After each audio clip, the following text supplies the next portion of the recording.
दादा घ्या व्हिडिओ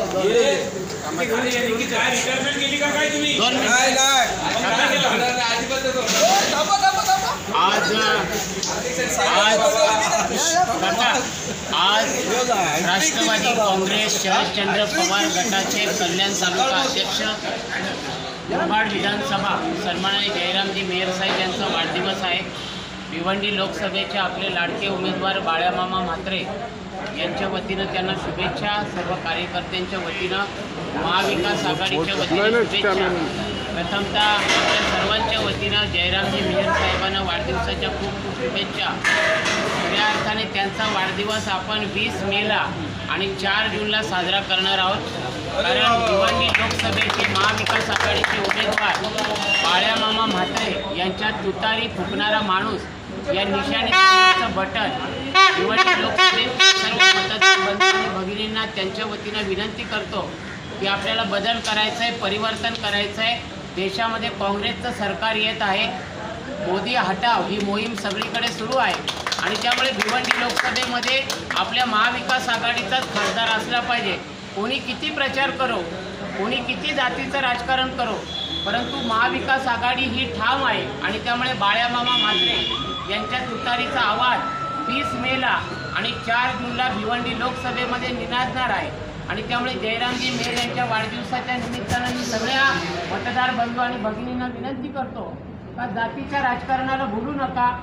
आपण महाविकास आघाडीचे उमेदवार बाळ्यामामा म्हात्रे यांच्या तुतारी या निशाणीसमोरचं बटन आपल्याला दाबायचं आहे। कारण काँग्रेसचं सरकार जर आलं तरच भिवंडी लोकसभेतली मोठमोठी कामं बाळ्यामामा म्हात्रे यांच्या माध्यमातून होणार आहे। गेल्या 10 वर्षामध्ये आपल्याला फसवलेलं आहे, खोटी उद्घाटनं करण्यात आली आणि त्यामुळे यावेळेला जनतेने धडा शिकवलेला आहे का कोणत्याही परिस्थितीमध्ये बाळ्यामामा म्हात्रे यांच्या तुतारीचा आवाज खऱ्या अर्थाने निनादला पाहिजे। भिवंडी लोकसभेमधल्या 6 विधानसभा मतदारसंघातल्या सगळ्या मतदारांना जयरामजी मेयर यांच्या वाढदिवसाच्या निमित्तानं मी विनंती करतो की आपण आपले बाळ्यामामा म्हात्रे यांच्या तुतारी या निशाणीसमोरचं बटन दाबून त्यांना प्रचंड मताने विजय करावं अशा प्रकारची विनंती मी या ठिकाणी करतो आणि जयरामजी मेयर यांना वाढदिवसाच्या शुभेच्छा देतो। धन्यवाद। मित्रांनो, जात आणि धर्म ही घटनेने कधीच मानलेली नाही। बाबासाहेब याबाबत गंभीर सल्ला देतात का जातीचा समूह आणि धार्मिक हे लोकांनी जर एकत्र येऊन अशी सत्ता जर हस्तगत केली तर ती तानाशाही निर्माण होते। आणि याचा उदाहरण तुम्हाला माहिती आहे का, शेतकऱ्यांसाठी काळे 3 कायदे केले, ही घटना बदलली।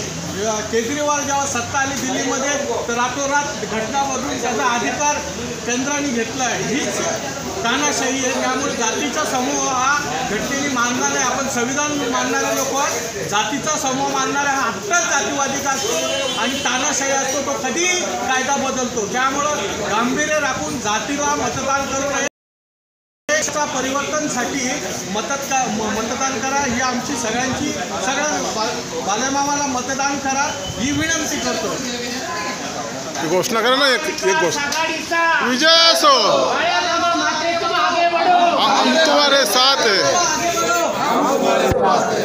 चला जवाला